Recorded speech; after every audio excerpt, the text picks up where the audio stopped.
Latvijā cilvēki savā vairumā ir pret demokrātiju, jo tie nav gatavi dzīvot ar demokrātijas vērtībām.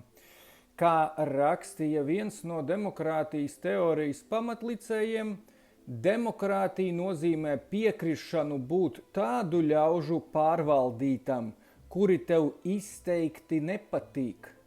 Bet kā mēs redzam, mums cilvēki sadalās grupiņās, katrs priecājās par savējiem un nav gatavi atzīt, ka citiem ir arī tiesības gribēt uz savām vērtībām, gribēt iekārtu, kādu pārstāv viņu politiķi, un arī negribam atzīties, ka tomēr mēs gribētu vienpersonīgi uzspiest citiem tikai un vienīgi savu redzējumu.